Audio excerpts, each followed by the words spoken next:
ارمي كل اللي تعرفه عن راسلمانيا 42 في الزبالة.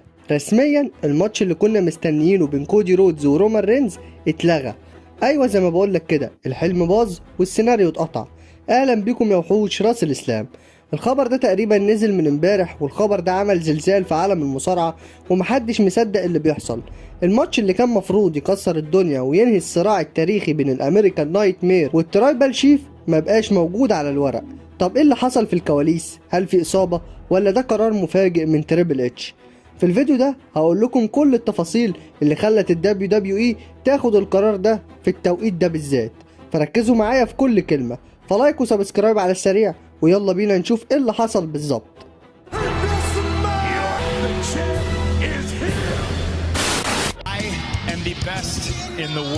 مجلة راسلينج اوبسيرفر طلعت تقرير بتقول فيه ان واحد من اضخم الماتشات اللي الدبليو دبليو اي كانت ممكن تحجزها في راسلمانيا 42 اتشال من على الترابيزة. ايوه بتكلم عن رومان رينز ضد كودي رودز الفصل الثالث، والماتش ده للاسف الشديد حسب التقارير مش هيحصل. وده اللي ديف ميلتزر قاله بالحرف الواحد تقريبا. قال كل خطط راسلمانيا اتغيرت يوم الاربعاء اللي فات لما اتخذ قرار ان درو ماكنتاير يكسب اللقب، والقرار ده ما كانش محسوم غير يوم الاربعاء، وفي احتمال اننا نشوف ماتش ثلاثي بين درو ماكنتاير وجيكوب فاتو وكودي رودز. مش شرط يكون في راسلمانيا، وكمان مش مؤكد 100%، بس ده احتمال موجود. لكن ماتش كودي رودز ضد رومان رينز بنسبة كبيرة مش هيحصل. المهم ان كل خطط راسلمانيا اتغيرت في اليوم اللي اتغير فيه بطل العالم. طب خليني اشرح لكم ليه من وجهة نظري ده خبر سيء جدا لراسلمانيا. اول حاجة خلينا نكون واضحين، انا مش قاعد اقول ان انا ما اتبسطتش لما درو ماكنتاير اخيرا كسب لقب الدبليو دبليو اي. لا، اللحظة دي كانت مستحقة من زمان، ودرو يستاهلها فعلا. الراجل مطحون بقاله سنين، ولما شفته ماسك اللقب تاني كانت لحظة عظيمة جدا وناس كتير فرحت بيها، فما فيش اي اعتراض على ده خالص عشان نكون واضحين. بس وهنا البس التقيلة بقى، الفوز ده لخبط كل الحسابات، لان ماتش رومان رينز ضد كودي رودز في راسلمانيا 42 كان المفروض يبقى هو المين ايفنت الراسلمانيا اللي جايه، وكان هيكون النهايه الثلاثيه الاسطوريه، وماتش يكسر التعادل بينهم ويكون الختام اللي يقفل القصه دي للابد. فكر معايا، كل مره الاتنين دول دخلوا الحلبه مع بعض الاحساس كان دايما ان ده حدث ضخم.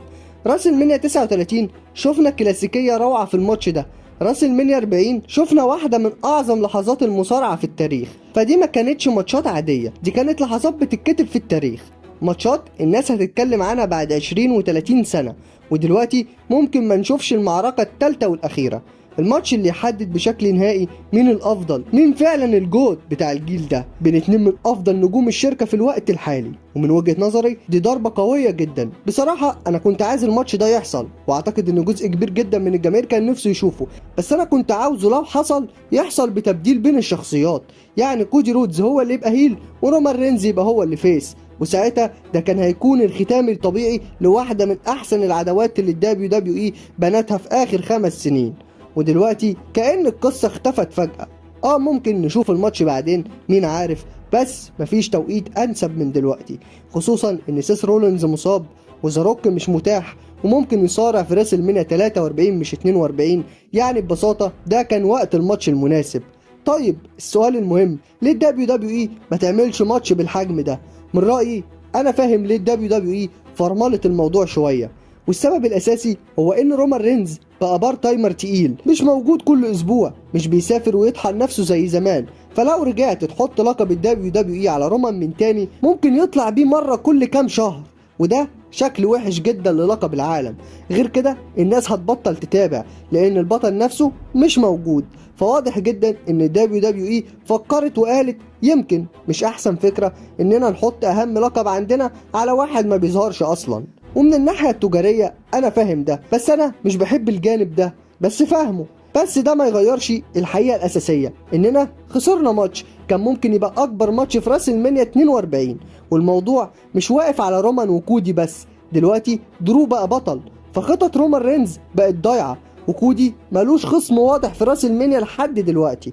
وبعدين عندك أسماء زي بروك ليزنر وسي ام بانك تايهين من غير خطط مؤكدة. يعني باختصار فوضى كاملة. بس مين عارف، ممكن الدبليو دبليو اي بتلعبنا كلنا وتضحك علينا واحنا اصلا مش فاهمين اللي بيحصل، يمكن بيطبخوا حاجه تقيله. وده بيودينا للجانب الايجابي الوحيد في الموضوع ده. فرغم الاحباط من اننا ممكن ما نشوفش رومان ضد كودي للمره الثالثه مع تبديل الشخصيات، بس في نفس الوقت في حاجه مثيره وبقينا متلخبطين ومش عارفين الاحداث الرئيسيه لراس المنيا اللي جايه. فالاول مره بجد انا مش عارف ايه اللي هيحصل في راس المنيا، خصوصا في اخر 5-6 سنين.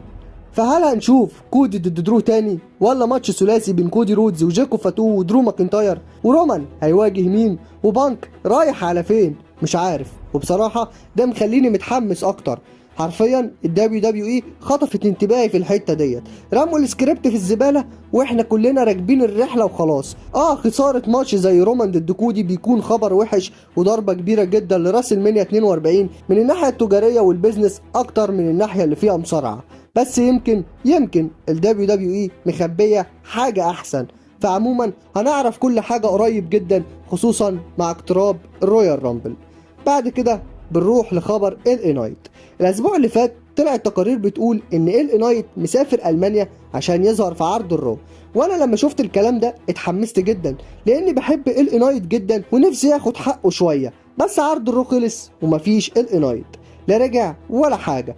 فحسب شون روس ساب من فايت فول سيلكت قال ان ال نايت فعلا كان مجدول انه يسافر المانيا الاسبوع ده. وخلينا نكون واقعيين، الدبليو دبليو اي مش بتسفر حد نص الكره الارضيه من غير سبب كده وخلاص. فالتوقع كان انه يظهر في عرض الرو، بس ده ما حصلش. فهل التقارير غلط؟ مش شرط.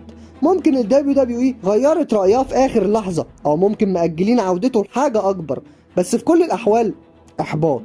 ال نايت نجم جامد، الجمهور بيحبه، بروموهاته نار، وده النوع من النجوم اللي الدبليو دبليو اي المفروض تدفعه دلوقتي.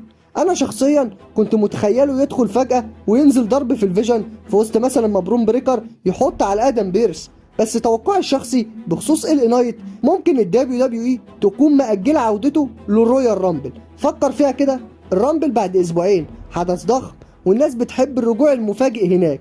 الحدث في السعودية، ولو هترجع نجم زي ال نايت يبقى يرجع في حاجة كبيرة، ومش بعيد كمان يتسبب انه يخرج اعضاء الفيجن من مباراة الرامبل عادي جدا. فيمكن الدبليو دبليو اي قالت مش هنضيع رجوعه في عرض رو عادي في المانيا، فنستناه للرامبل ونخليه لحظة تقيلة. ولو ده حصل انا موافق 100%. تخيل ال نايت يدخل الرامبل، ينظف الحلبة، يطلع كذا اسم من المباراة وينتقم من برونسون ريد وبرون بريكر. فدي لحظة حلوة تمهد لعداوة جامدة جدا في راس المنيا، وانا بجد نفسي اشوفه يكسب الرامبل. هل ده هيحصل؟ والله اشك. فانا زعلان جدا انه ما طلعش في عرض الرو، بس لسه عندي امل ان احنا نشوفه في الرامبل، وساعتها يا رب هيكون مستاهل ويتقدر عن القرف اللي حصل له السنة اللي فاتت. ونفسي بجد الراجل ده ياخد جزء صغير جدا من حقه. واخر خبر النهارده بقى عن بي دي اي. الراجل رسميا مضى عقد مع التي ان اي، وهيظهر في عرضهم الاول على شبكه اي ام سي. رحلته من يوتيوبر لمصارع محترف في شركه كبيره، حاجه تحترم جدا، حاجه مجنونه، ويستاهل كل اللي وصل له. فربنا يوفقه في مشواره مع التي ان اي. وبس كده، دي كانت معظم الاخبار معانا النهارده. فما تنساش بقى تقولي في الكومنتات تتوقع رومان رينز هيلاعب مين في راس المنيا، وايه مصير كودي رودز ولقب الدبليو دبليو اي قبل راس المنيا. وتوقعاتك، هل ال نايت هياخد حقه في 2026 ولا كده خلاص خلصت يا معلم؟ وقبل ما انهي احب ارد على كل حبايبي واخواتي في الفيديو ده. لوكاكو بيقول لك هل ممكن نشوف انصاف تشاك جيبل بلقب فردي براس المنيا؟ والله هو بنسبه كبيره هيرجع في الرويال رامبل، المفروض يعني انه يرجع على لقب، ان شاء الله لو لقب القارات اي حاجه. تشاك جيبل مظلوم جامد جدا، مع ان الراجل ده والله يستاهل انه يشيل لقب عالم عادي جدا. الراجل عنده كل المقومات، الراجل نسخه من كيرت انجل، بس مش عارف هو بخفه دماغه طايره. فان شاء الله بجد يعني ياخد اللقب القارات في راس المنيا ولا اي حاجه يعني. اما زكريا بيقول لك هل بروك ليزنر هيكون له دور في راس المنيا 42؟ اكيد يعني بروك ليزنر هيكون له دور في راس المنيا 42، واكيد هيكون في واحد من الاحداث الرئيسيه. انا بنسبه كبيره بتوقع الحاجه دي. ليه الكل عمال يقول ان برون بريكر هيلاعب سي ام بانك في الحدث الرئيسي في اي ليله من الليلتين، والليله الثانيه هيكون على لقب الدبليو دبليو اي؟ ليه ما فكرناش في بروك ليزنر؟ ما انت لو ترجع للاعلان كده هتلاقي ان الاربعه دول كانوا قاعدين على الترابيزه، بروك ليزنر، سي ام بانك، كودي رودز، رومان رينز. الكل ساعتها اتوقع ان رومان رينز وكودي رودز هيلعبوا بعض تاني، والتوقع التاني قال لك ان سي ام بانك وبروك ليزنر هيلعبوا على لقب العالم في الليله الاولى. فليه بلاها ده ما يحصلش؟ الله اعلم لسه ايه اللي هيحصل بس اكيد يعني اللي نعرفه ان بروك ليزنر هيكون له دور قوي جدا وفعال في عرض راس المنيا 42، خصوصا انه كان موجود في الاعلان زيه زي كودي زيه زي رومان وسي ام بانك. اما يا ريان ده اكيد يعني المفروض يعني ده عرض راس المنيا على الليلتين، وبتخش لك اصلا العرض بيخش لك في سكه 14 15 ماتش في الليلتين، فاكيد يعني المفروض ان يكون الالقاب كلها يدافع عنها سواء القاب رجاله او سيدات، لان بسم الله ما شاء الله انت عندك الالقاب كترت، وفي نفس الوقت يعني العداوات الشخصيه من غير القاب قليله قوي في الفتره ديت. قول لي يعني كده كام عداوه من غير القاب؟ قول لي يعني مفيش. ممكن تلاقي جونتر وايج ستايلز، غير كده انت مش لاقي عداوه كبيره بين اتنين مين ايفنترز يعملوها من غير القاب غير العداوه اللي شغاله ما بين جونتر وايج ستايلز. وبس كده حبيت ارد على كل حبايبي واخواتي، وبس كده لو وصلت لحد هنا ما تنساش انك تعمل لايك للفيديو وتشترك في القناه لو انت لسه ما اشتركتش، وفعل زر الجرس الاولى وكل عشان يوصلك كل جديد. وبس كده خلص الكلام، واحلى سلام على جيش راس الاسلام.